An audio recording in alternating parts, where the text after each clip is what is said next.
अरविंद केजरीवाल से जुड़ी हुई है। आज केजरीवाल की याचिका पर सुप्रीम कोर्ट में सुनवाई है। केजरीवाल की जमानत पर आज सुप्रीम कोर्ट मामले पर फैसला रख सकता है सामने। केजरीवाल ने सीबीआई की गिरफ्तारी को चुनौती देते हुए याचिका लगाई थी। ईडी वाले केस में अंतरिम जमानत पर ऑलरेडी अरविंद केजरीवाल है, लेकिन सीबीआई वाले केस में जमानत नहीं मिली है और इसीलिए कोशिश लगातार हो रही है। आज सुबह 11:15 बजे का वक्त है जब सुप्रीम कोर्ट में ये मामला सुना जाएगा। 14 अगस्त को कोर्ट ने सीबीआई को नोटिस जारी किया था और इस मामले में रिपोर्ट मांगी थी। अब सीबीआई की तरफ से क्या रिपोर्ट में कहा जाता है। हालांकि लगातार सीबीआई और ईडी के जरिए जमानत का विरोध हुआ है। इससे पहले विरोध के बावजूद भी ईडी वाले मामले में जमानत मिल गई थी, अंतरिम जमानत। लेकिन अब सीबीआई वाले मामले पर आज क्या होगा। आयुष शर्मा मेरे साथ में जुड़ गए हैं इस खबर को लेकर ज्यादा अपडेट के साथ। आयुष, आज सीबीआई को जो नोटिस दिया गया था उसका जवाब सीबीआई को देना है, यानी आज फैसले का दिन तो नहीं है शायद?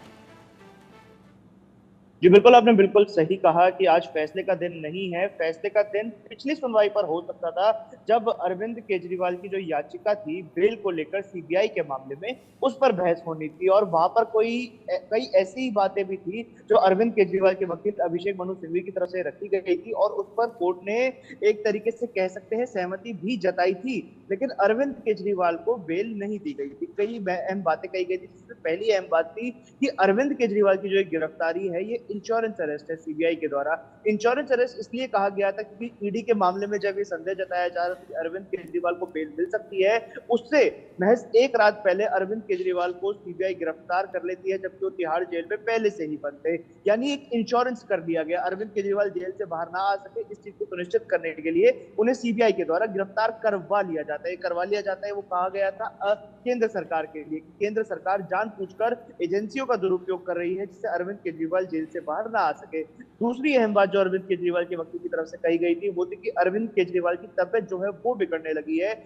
जेल में अरविंद केजरीवाल की शुगर कभी लो हो जाती है, कभी हाई हो जाती है, क्योंकि शुगर के मरीज है, कई दवाइयां अरविंद केजरीवाल ले रहे हैं। तो ऐसे में हेल्थ रीजंस को का हवाला देते हुए अरविंद केजरीवाल को भी बेल मिलनी चाहिए। ये कुछ अहम बातें अरविंद केजरीवाल के वकील ने रखी थी, लेकिन सुप्रीम कोर्ट ने ये बात तो मानी थी कि पहले अरविंद केजरीवाल को बेल दी गई थी, लेकिन इस बार जो कारण आप बता रहे हैं उन कारणों पर अरविंद केजरीवाल को बेल नहीं दी जा सकती, क्योंकि ऐसे कई और लोग हैं जो मरीज है, जिनको शुगर है, बीपी की समस्या है, लेकिन वो जेल के अंदर बंद है। कई ऐसे लोग हैं जो ट्रायल में है, कई ऐसे लोग हैं जो सजा काट रहे हैं। उन लोगों को जेल में पूरी तरीके से मेडिकेशन दिया जाता है, जेल के डॉक्टर्स पूरी तरीके से ऐसे लोगों को मेडिकेशन देते हैं। और दूसरी बात जो कही गई थी वो ये थी कि सेक्शन 45 के तहत अरविंद केजरीवाल को बेल मिली थी पीएमएलए के मामले में, जो सुप्रीम कोर्ट ने ही दी थी। सेक्शन 45 जो होता है उसमें बेल की कंडीशंस बताई जाती है पीएमएलए में, और पीएमएलए में बेल मिलना अक्सर मुश्किल होता है। तो ये कयास लगाया जा रहा था कि जिस व्यक्ति को पीएमएलए में बेल मिल गई उसको सीबीआई में बेल मिलना इतना मुश्किल नहीं है, उसे सीबीआई में भी आसानी से बेल मिल सकती है। हालांकि पिछले मामले में जब इन चीज का हवाला दिया गया तो सुप्रीम कोर्ट ने बात मानी थी कि हालांकि अरविंद केजरीवाल 2 मुकदमों में जेल में बंद थे। एक में उन्हें बेल मिली क्योंकि सुप्रीम कोर्ट को लगा कि उस मामले में सुनवाई में देरी हो रही थी, चार्जशीट सही तरीके से फाइल नहीं हो रही थी, तो अरविंद केजरीवाल को बेल मिल जानी चाहिए। अब यहाँ पर सीबीआई का पक्ष सुना जाएगा कि आखिर सीबीआई क्या कुछ बातें रखेगी, क्योंकि सीबीआई जाहिर सी बात है अरविंद केजरीवाल की जमानत का विरोध करने वाली है। पिछली बार नोटिस जारी किया गया था और उसी नोटिस के आधार पर आज सीबीआई अपना जवाब सुप्रीम कोर्ट में दायर करने वाली है। उस जवाब में क्या कुछ होगा ये मैं आपको बता देता हूँ। देखिए, सीबीआई से ये पूछा गया था कि आखिर क्या कारण है जिसकी वजह से अरविंद केजरीवाल को जेल में रखना जरूरी है। सीबीआई आज जो अपना जवाब दाखिल करेगी उसमें हो सकता है कि वो ये बताए कि अरविंद केजरीवाल के ऊपर क्या क्या धाराएं उन्होंने लगाई है और किस किस मामले में उनसे क्या क्या सवाल होने हैं। दूसरी अहम बात जो सीबीआई अपने हलफनामे, माफ कीजिए, अपने जवाब में आज दे सकती है वो ये है कि अरविंद केजरीवाल को जैसा मास्टरमाइंड बताया गया था पूरे दिल्ली शराब नीति घोटाले का, तो उसमें और भी लोग पकड़े गए थे। उनके साथ फेस टू फेस पूछताछ के लिए अभी तक सीबीआई को वक्त नहीं मिला था। तो सीबीआई इस चीज का भी हवाला दे सकती है कि हमें फेस टू फेस पूछताछ कराने के लिए अरविंद केजरीवाल को कुछ दिन और अपनी कस्टडी में रखना होगा। तीसरी अहम बात जो सीबीआई बोलेगी वो होगी पैसे के हेरफेर को लेकर, कि जो मनी ट्रेल था वो इस्टेब्लिश नहीं हो पाया है अभी तक। उसमें से सिर्फ 55 करोड़ ऐसे थे जो पता चल पाया है 45 करोड़ का हिसाब अभी तक ईडी और सीबीआई नहीं दे पाई थी कि आखिर ये पैसा गया तो गया कहाँ। हालांकि गोवा इलेक्शंस का भी यहाँ पर हवाला दिया गया था, लेकिन ये मनी ट्रेल स्टैब्लिश करने के लिए अरविंद केजरीवाल की कस्टडी सीबीआई के लिए जरूरी है।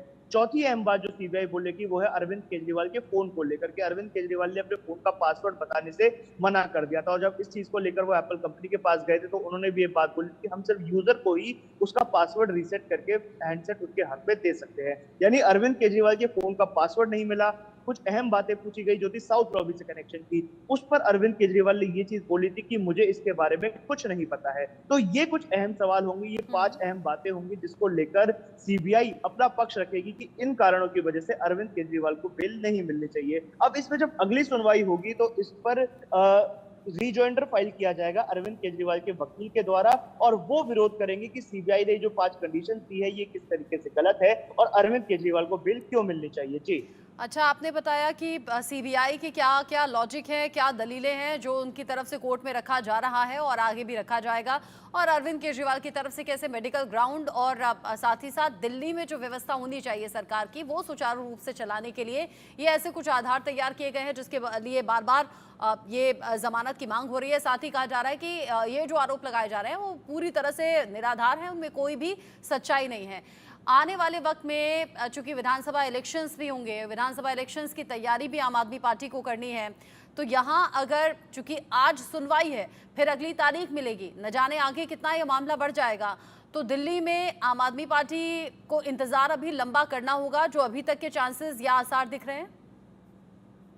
जी देखिए, ज्यादा अगर बात की जाए इस मामले की तो ये मामला ज्यादा लंबा नहीं चलेगी। जो बेल की सुनवाइयां होती है वो 4 से 5 सुनवाइयों में ही खत्म हो जाती है, या तो कोर्ट बेल देता है या कोर्ट बेल नहीं देता। ट्रायल कोर्ट में अक्सर क्या होता है कि ट्रायल कोर्ट में मामले लंबे चलते हैं बेल को लेकर, क्योंकि वहां पर केस के बारे में बात होती है, लेकिन सुप्रीम कोर्ट और हाई कोर्ट में बेल के मामले लंबे नहीं चलते। 4 से 5 सुनवाइयों में मामले खत्म हो जाते हैं, क्योंकि यहाँ पर ट्रायल की नहीं सिर्फ कानून की बात होती है कि कानून के किस आधार पर आपको बेल मिलेगी या नहीं मिलेगी। यहाँ पर साफ और स्पष्ट होता है कि आपको या तो बेल दी जाएगी या नहीं दी जाएगी। तो रिजॉइंडर जब फाइल होगा अगली सुनवाई पर सीबीआई के जवाब पर, जब अभिषेक मनु सिंघवी अरविंद केजरीवाल की तरफ से रिजॉइंडर फाइल करेंगे, उसके आधार पर सुप्रीम कोर्ट ये डिसाइड करेगा कि बेल मिलनी है या नहीं मिलनी। लेकिन अरविंद केजरीवाल की क्योंकि अलग अलग मामले चल रहे हैं, देखिए राउज एवेन्यू कोर्ट में भी बेल का मामला चल रहा है, हाई कोर्ट में जब मामला चल रहा था तो उन्होंने बेल देने से इनकार कर दिया था, उसके खिलाफ वो सुप्रीम कोर्ट भी गए थे, सुप्रीम कोर्ट ने हाई कोर्ट के फैसले को बरकरार रखा था। तो कई मुकदमे अरविंद केजरीवाल के चल रहे हैं और कई जगहों पर उन्होंने बेल के लिए और अंतरिम बेल के लिए, अंतरिम जमानत के लिए, दोनों के लिए कई याचिकाएं डाली हुई है।